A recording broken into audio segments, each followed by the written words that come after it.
Halo semuanya, selamat pagi, siang, sore, ataupun malam dimanapun teman-teman berada dan kapanpun teman-teman menonton video ini. Semoga teman-teman dalam keadaan yang sehat ya. Oh iya, teman-teman inget gak ada satu pepatah yang mengatakan tak kenal maka tak? Ya benar sekali, tak kenal maka tak sayang. Oleh karena itu, saya dan rekan pemateri saya akan memperkenalkan diri. Saya akan memulai terlebih dahulu. Perkenalkan, nama saya Ines Larissa. Teman-teman bisa memanggil saya Ines. Dan rekan saya, Halo, saya Abigail Yusefin, bisa dipanggil Abi. Di sini kami akan membawakan materi terkait dengan Beginning Active Training Program. sebelum masuk ke dalam materi, ada beberapa hal yang dapat dipersiapkan terlebih dahulu. Di antaranya, pertama, teman-teman dipersilakan untuk ke toilet terlebih dahulu. Kedua, teman-teman dapat menyiapkan notes untuk mencatat. Ketiga, teman-teman dapat menyiapkan air minum. Keempat, akan ada games menarik banget nih. Teman-teman bisa menuliskan jawabannya di kolom komentar YouTube ya. Dan yang terakhir, jangan skip videonya ya, dan tonton sampai habis. Oke, sekarang kita akan masuk ke pembahasan materinya. Sekarang kita akan masuk ke dalam pembukaan materi. Sebelum trainer memulai program pelatihannya, trainer biasanya merancang pelatihan pembukaan yang efektif agar program pelatihannya bisa berhasil terlaksana. Biasanya akan muncul beberapa pertanyaan seperti bagaimana trainer mengatur tata letak ruangannya? Apa teknologi yang digunakan? Bagaimana trainer membangun hubungan dengan peserta? Dan yang terakhir adalah bagaimana trainer akan menyampaikan programnya. Hal-hal tadi akan trainer persiapkan dan rancang secara matang. Namun, trainer juga perlu memiliki keterampilan penyampaian yang baik agar dapat menyampaikan materi secara baik. Pada kesempatan kali ini, kami akan membahas hal-hal yang perlu dipersiapkan untuk memulai training dengan baik. Yang pertama adalah preparing yourself mentally. Yang kedua, arranging the physical environment. Yang ketiga, getting participant and establishing rapport. Yang keempat, getting the best from the first 30 minutes of training. Yang kelima, reviewing the agenda. Dan yang terakhir adalah inviting feedback to the agenda. Yuk kita bahas satu persatu. Hal yang pertama adalah preparing yourself mentally. Ada kalanya seorang trainer merasa gugup sebelum melaksanakan program pelatihan. Namun, rasa gugup tersebut dapat diatasi jika trainer sudah melakukan persiapan terlebih dahulu. Berikut adalah beberapa hal yang perlu dipersiapkan oleh trainer, baik untuk mempersiapkan diri sendiri atau untuk mempersiapkan program pelatihan. Yang pertama, persiapan materi dan aktivitas program pelatihan harus sudah disiapkan beberapa minggu atau beberapa hari sebelum peserta memasuki sesi. Persiapan tersebut dapat meliputi menentukan waktu dan tanggal pelatihan, memutuskan platform mana yang akan digunakan, menentukan materi apa yang akan dibawakan, memesan ruangan, dan juga mengkonfirmasi kehadiran dari peserta. Tak hanya itu, trainer juga harus memperhatikan setiap detail agar program pelatihan dapat berhasil dilaksanakan. Yang kedua, trainer juga berupaya untuk terhubung dengan peserta sebelum sesi dimulai. Hal ini dapat membantu untuk mengurangi ketegangan dan meningkatkan kepercayaan diri dari trainer. Perlu diingat bahwa keterhubungan antara peserta dengan trainer tidak mempengaruhi keterlibatan peserta untuk mengikuti program pelatihan. Hal ini karena masih saja ada peserta yang mengikuti program pelatihan karena merasa terhibur oleh pembawaan dari trainer. Ketiga, tingkat kenyamanan trainer dalam menyampaikan konten pelatihan. Ada kalanya trainer merasa ragu dan tidak pasti saat ingin menyampaikan materi baru. Situasi tidak nyaman ini membuat trainer menjadi sangat khawatir dengan pertanyaan yang mungkin akan diajukan oleh peserta, karena tidak mengetahui jawaban yang pasti dari pertanyaan tersebut. Oleh karena itu, solusinya adalah trainer dapat menanyakan kembali pertanyaan tersebut kepada kelompok untuk didiskusikan. Kemudian, setelah menemukan jawabannya, trainer dapat menyampaikannya kembali kepada peserta yang sudah bertanya. Trainer dapat melakukan hal ini dengan menggunakan fitur chat atau flip chart, atau juga dapat disampaikan secara lisan saat melakukan konferensi video. Materi yang diulang-ulang mungkin akan membuat trainer bosan. Tetapi perlu diingat bahwa meskipun informasi atau materi tersebut familiar bagi trainer, informasi atau materi tersebut baru bagi peserta. Nah, saya akan memberikan tips-tips bagaimana cara untuk membuat trainer tidak bosan. Yang pertama, bersikaplah fleksibel dengan rencana dan materi Anda. Trainer bisa mengulang sesi dari program yang sama untuk mencoba cara baru dalam menyampaikan materi yang sama. Caranya bisa mengajak peserta untuk menyampaikan pendapat ataupun pertanyaan yang ingin disampaikan selama sesi. Cara lain bisa menggunakan games atau sedikit permainan dalam materi pelatihan. Dan yang ketiga, bisa menghadirkan pembicara profesional. Hal ini guna memberikan materi tambahan dalam training. Tips yang kedua adalah variasikan lokasi, lingkungan, dan media penyampaian. Trainer bisa mengadakan sesi di berbagai lingkungan atau lokasi. Trainer juga bisa menggunakan media penyampaian yang berganti-gantian seperti flip chart, PowerPoint, juga bisa dengan video conference dan media penyampaian lainnya. Hal ini bisa digunakan secara bergantian agar tidak membuat trainer sendiri bosan.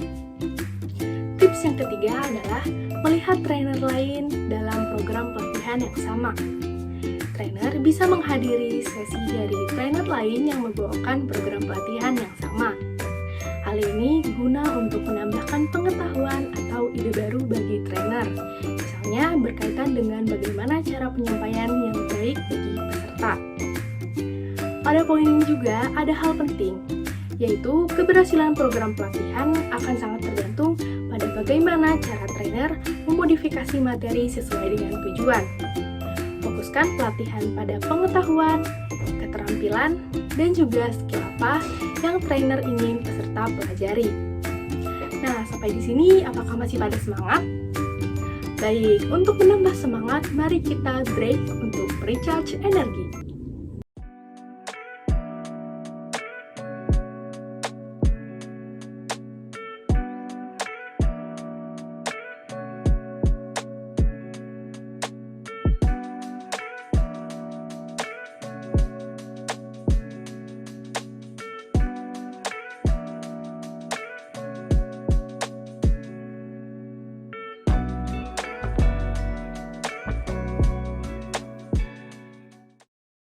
Setelah merilekskan badan, mari kita simak materi berikutnya.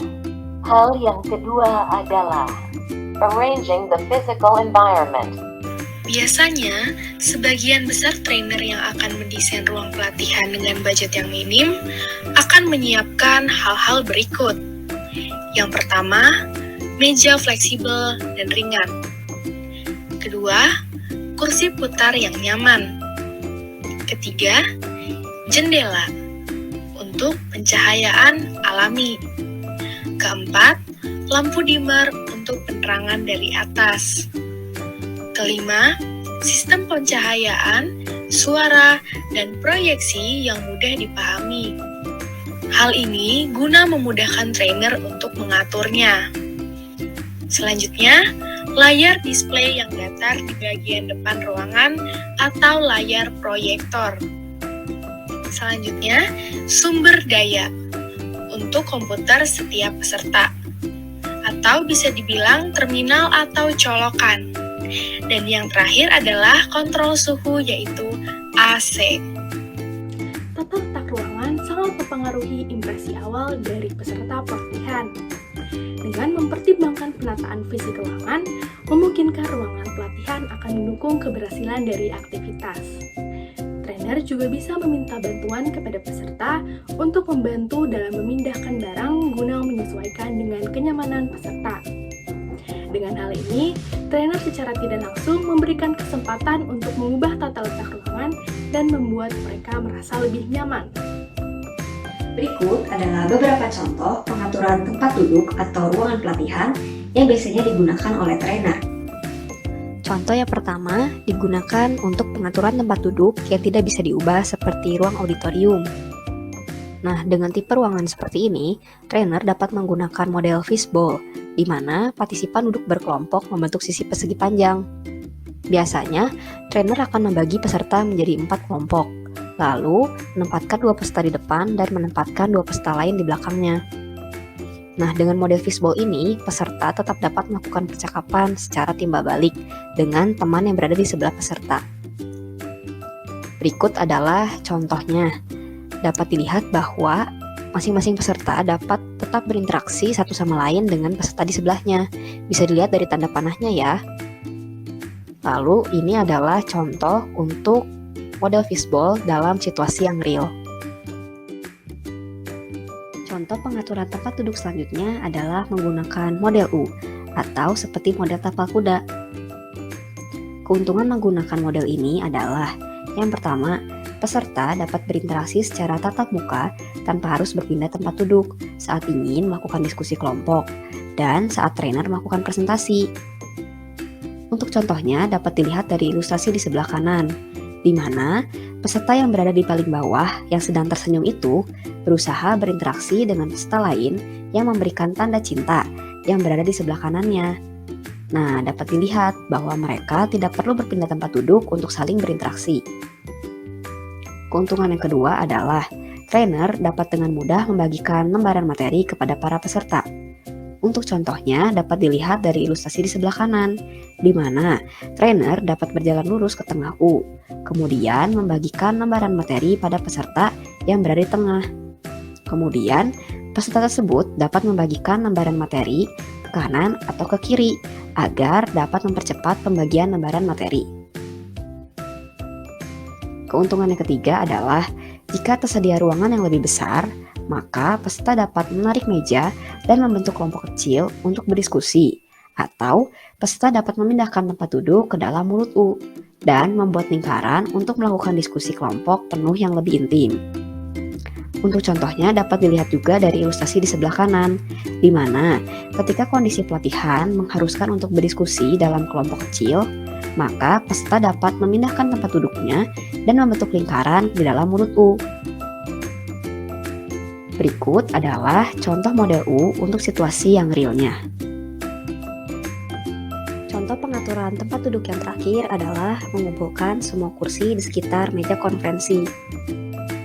Kekurangan dari pengaturan model ini adalah sulit diubah karena satu-satunya meja yang tersedia hanya berada di tengah ruangan. Oleh karena itu, solusinya adalah yang pertama, seluruh diskusi kelompok dapat menggunakan pengaturan tempat duduk seperti ruang konferensi yang berada pada gambar. Hal ini dapat dilihat pada contoh yang dilingkari merah di sebelah kiri. Lalu, yang kedua, untuk diskusi kelompok kecil, peserta dapat menarik kursi ke sudut ruangan. Hal ini dapat dilihat pada contoh yang dilingkari merah di sebelah kanan. Berikut adalah contoh model konferensi pada situasi yang real. Untuk gambar yang berada pada pojok kiri atas, merupakan contoh pengaturan tempat duduk untuk diskusi kelompok besar. Lalu, untuk gambar yang berada pada pojok kanan bawah, merupakan contoh pengaturan tempat duduk untuk diskusi yang lebih kecil. Tambahan lainnya terkait dengan pengaturan tempat duduk adalah yang pertama, jika trainer meminta peserta untuk bekerja secara subkelompok, maka usahakan menempatkannya saling berjauhan satu sama lain. Lalu, jika situasinya mengharuskan mereka untuk segera berkumpul, maka penyampaiannya harus secara singkat, padat, dan jelas. Yang kedua, jika ruangan pelatihan menyediakan breakout space atau ruang terpisah, maka gunakanlah breakout space itu jika ada tugas kelompok yang cukup panjang. Tujuannya adalah agar mereka mendapatkan privasi. Yang ketiga, jika pelatihan tidak terlalu banyak melibatkan kegiatan menulis, mencatat, ataupun membaca buku manual, maka program pelatihan dapat dilakukan tanpa menggunakan meja. Keuntungannya adalah mudah untuk mengatur tempat duduk, mengurangi formalitas, dan mendorong diskusi agar lebih terbuka. Tempat duduk dapat diatur letaknya menjadi lingkaran besar, atau ataupun lingkaran kecil. Nah, setelah mendengarkan materi dan contoh, saatnya kita bermain games. Pokoknya seru banget. Gamesnya adalah tebak gambar yang berhubungan dengan materi yang telah disampaikan tadi. Nah, untuk gambar berikut ini, kira-kira jawaban yang tepat apa ya? Saya berikan waktu 5 detik untuk teman-teman berpikir ya. 1, 2, 3, 4, 5. Nah, jika sudah, teman-teman dapat menuliskannya di kolom komentar YouTube ya. Setelah bermain games, mari kita simak materi berikutnya. Hal yang ketiga adalah greeting participants and establishing rapport. Awalnya, mungkin trainer akan merasa canggung saat berkenalan dengan peserta. Begitu juga sebaliknya. Namun, trainer tetap harus berkenalan dan membangun good rapport dengan peserta agar dapat saling terhubung satu sama lain. Caranya, bagaimana sih agar meredakan rasa canggung tersebut? Caranya adalah dengan melakukan proses getting to know you. Yang pertama, pastikan bahwa trainer sudah siap untuk menyambut peserta minimal 15 menit sebelum program dimulai. Trainer dapat berjabat tangan, lakukan kontak mata, dan lainnya. Yang kedua, sebisa mungkin trainer mengingat banyak nama peserta. Yang ketiga, mengenalkan para peserta yang belum mengenal satu sama lain. Yang keempat, jika trainer belum sempat melakukan penilaian kepada seluruh peserta, maka trainer dapat memulai percakapan dengan informal dengan para peserta sebelum program dimulai. Apa manfaatnya? Yang pertama, trainer akan mulai melihat peserta mana yang dapat diajak untuk berbagi minat. Yang kedua, dengan melakukan percakapan informal, trainer dapat membangun hubungan baik, mendapat penerimaan, dan rasa hormat dari peserta. Nah, kalau sebelumnya ada cara untuk meredakan rasa canggung, sekarang adalah pendekatan yang dapat digunakan untuk dapat terhubung dengan para peserta.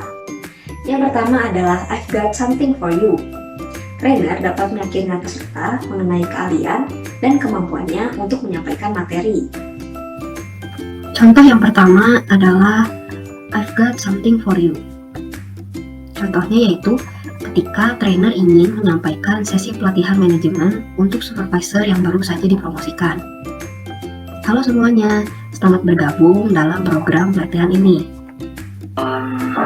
Maaf sebelumnya, kamu siapa ya?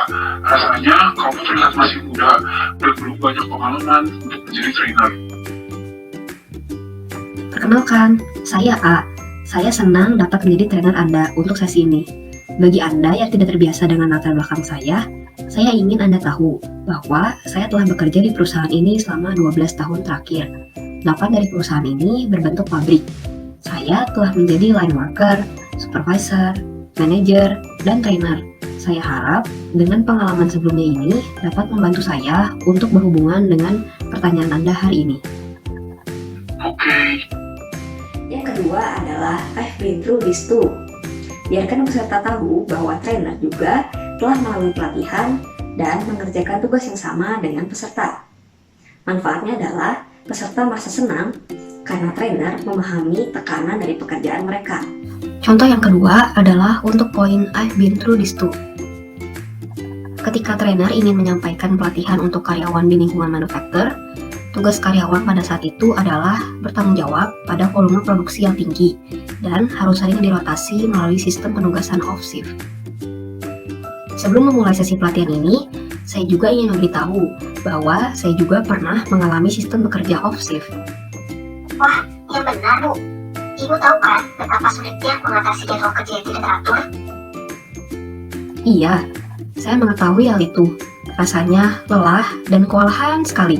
Oleh karena itu, semangat ya, kita dapat melalui ini bersama. Terima kasih Ibu. Yang ketiga adalah I admire you.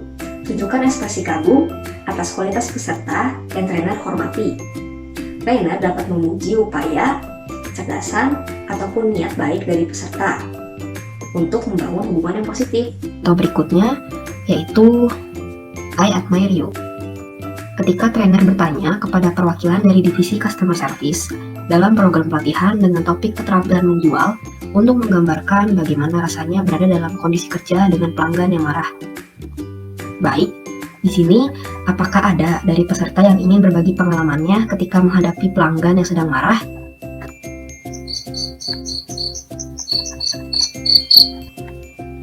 Saya mungkin mau berbagi pengalaman. Jadi, saya pernah menghadapi pelanggan yang ingin membuka rekening baru, namun via online.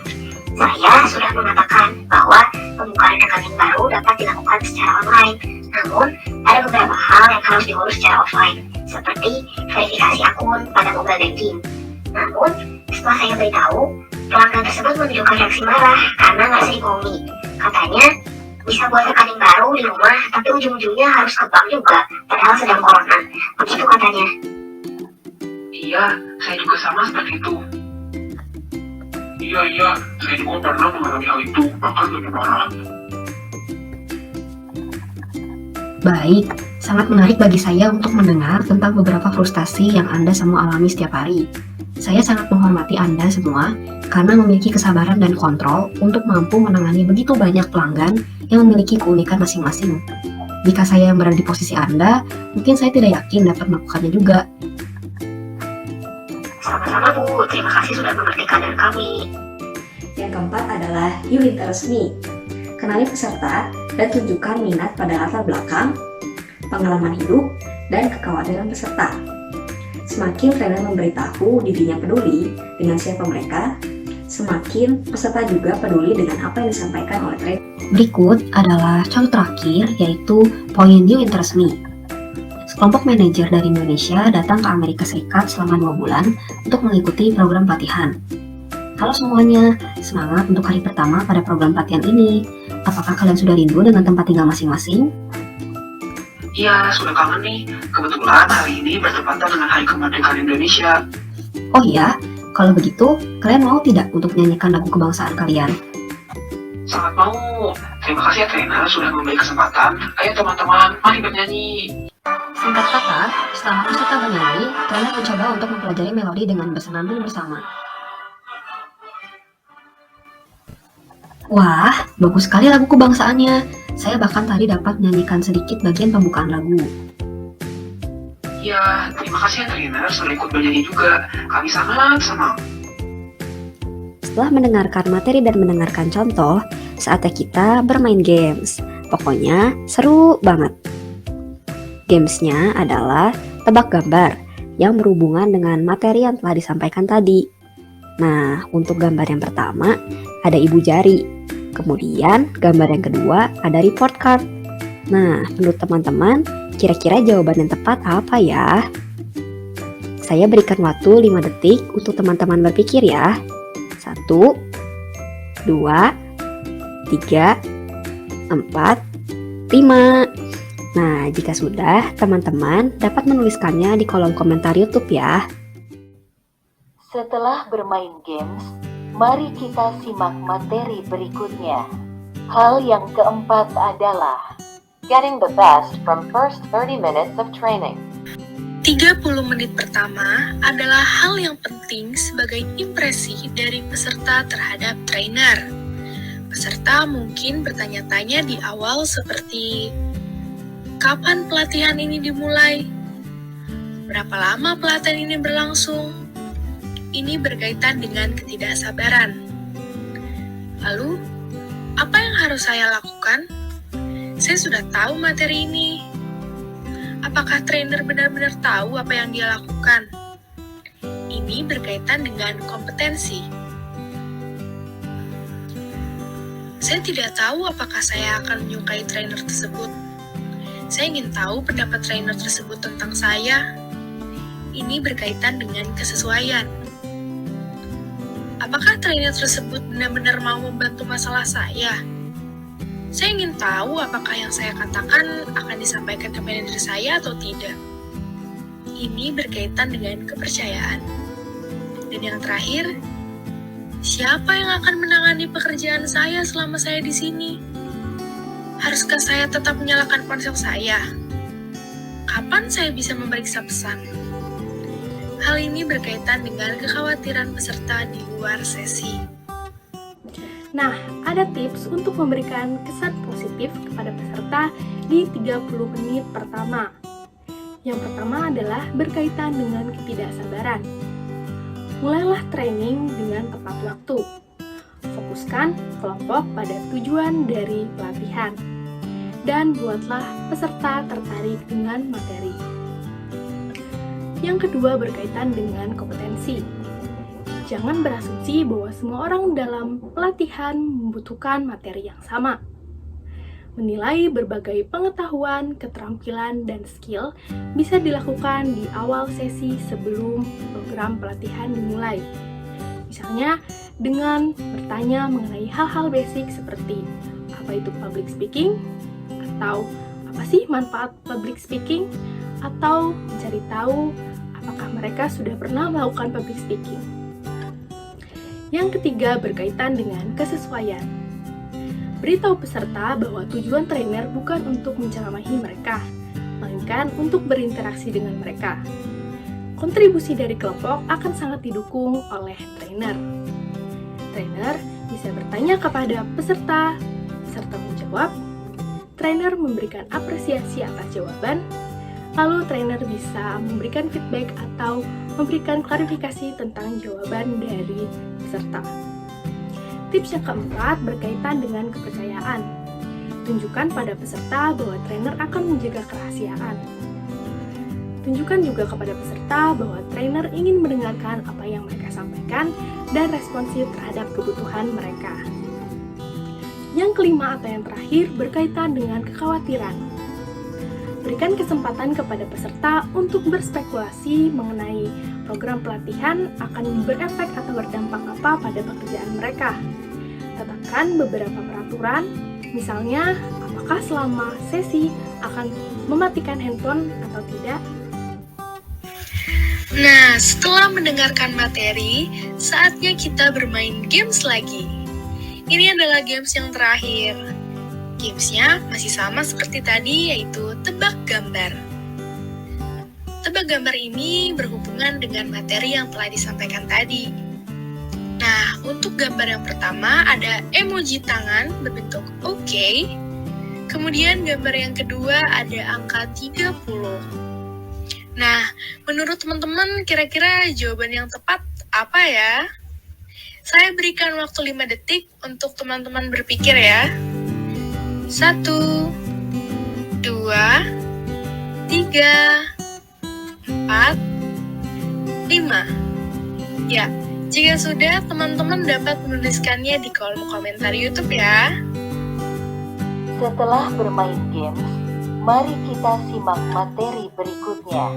Hal yang kelima adalah reviewing the agenda. Saat awal program pelatihan, sebaiknya trainer melakukan diskusi untuk meninjau agenda atau tujuan dari program pelatihan. Oleh karena itu, sebelum menyampaikan tujuan dari program pelatihan, alangkah baiknya trainer dapat mengidentifikasi terlebih dahulu apa yang ingin dicapai. Selanjutnya, menyusun tujuan dari program pelatihan dan menyampaikan tujuan tersebut. Ada beberapa cara untuk menyampaikan tujuan dari program pelatihan. Yang pertama, tujuan program pelatihan dapat disampaikan pada buku manual peserta. Berikut adalah contohnya. Contoh penyampaian tujuan program pelatihan pada buku manual. Setelah menyelesaikan kursus manajemen waktu ini, peserta akan dapat A. Menyelesaikan analisis studi waktu, B. Menentukan secara spesifik menghemat waktu dan penghambat waktu yang berdampak pada produktivitas Anda, C. Menentukan prioritas untuk memaksimalkan pekerjaan Anda di masa depan, D. Mengembangkan perencanaan waktu untuk digunakan di tempat kerja dan di rumah. Yang kedua, tujuan program pelatihan dapat disampaikan secara lisan saat menyampaikan kata sambutan. Selain memberitahu peserta tentang tujuan dari program pelatihan, trainer juga dapat memberitahu peserta bagaimana program tersebut terstruktur dan apa saja yang dibutuhkan oleh trainer dari peserta agar program pelatihan dapat berhasil. Berikut adalah contoh pemaparannya.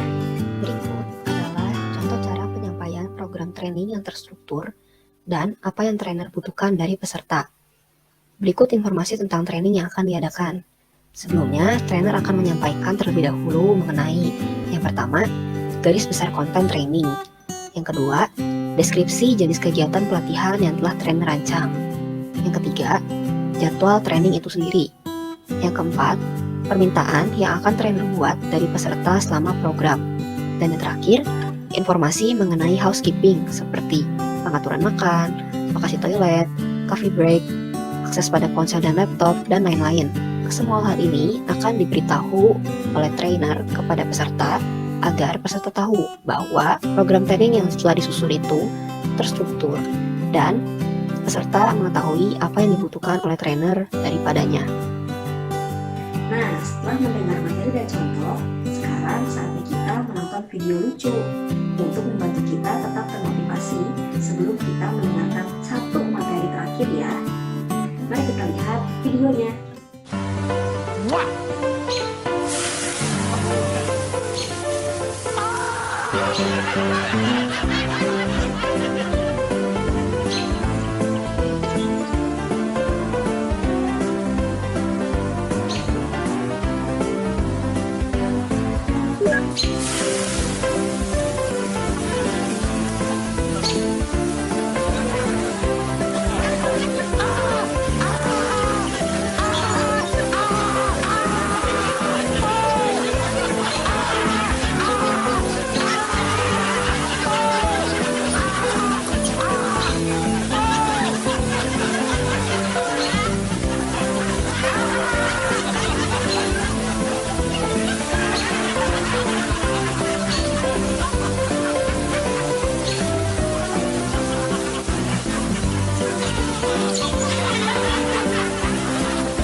Setelah melihat video lucu, teman-teman sudah terhibur kan?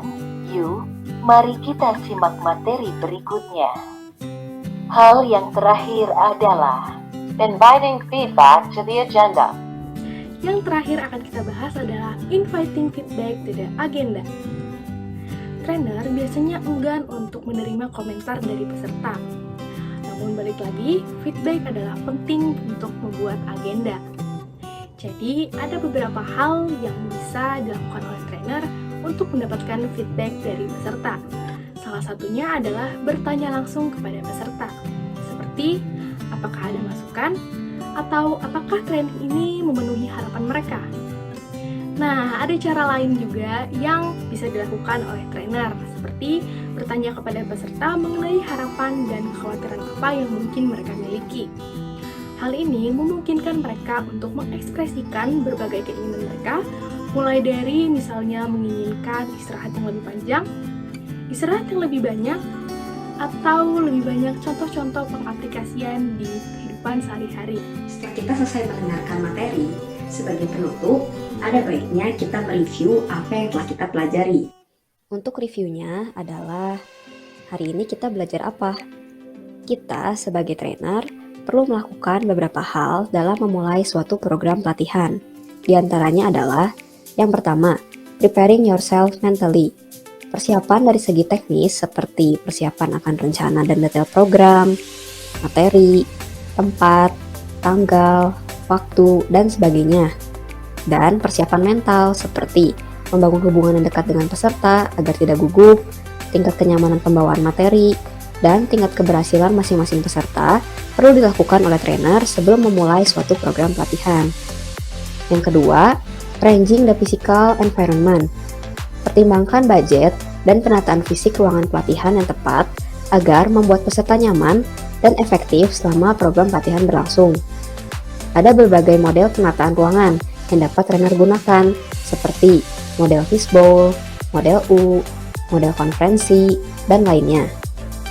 Yang ketiga, greeting partisipan and establishing rapport.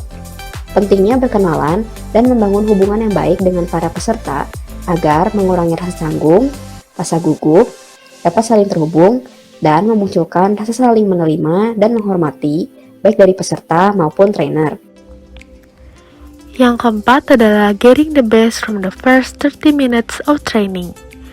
Gunakan 30 menit pertama saat awal program pelatihan untuk meyakinkan peserta agar tetap termotivasi dalam mengikuti training dan membangun kesan awal yang positif, seperti tepat waktu dalam memulai sesi, mengetahui kompetensi trainee, membangun kepercayaan, membangun suasana yang hangat, dan memberikan kesempatan kepada peserta untuk membuat kesepakatan mengenai aturan.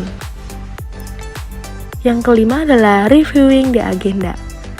Lakukan diskusi untuk meninjau agenda dan tujuan dari program yang akan diadakan berdasarkan apa yang diharapkan oleh peserta dan menyampaikan tujuan yang telah ditetapkan trainer. Yang terakhir adalah inviting feedback to the agenda. Kumpulkan data penilaian peserta terhadap program pelatihan, seperti masukan, apa yang peserta harapkan, dan keinginan peserta. Kemudian sesuaikan kembali agenda program pelatihan apabila diperlukan. Nah, sekarang kita sudah sampai di penghujung video. Untuk menutup pemaparan ini, kami akan menutupnya dengan berbalas pantun. Hari Senin bersih-bersih, bawa pergi kelas sendiri. Cukup sekian dan terima kasih. Abi dan Ines pamit undur diri. Sampai jumpa.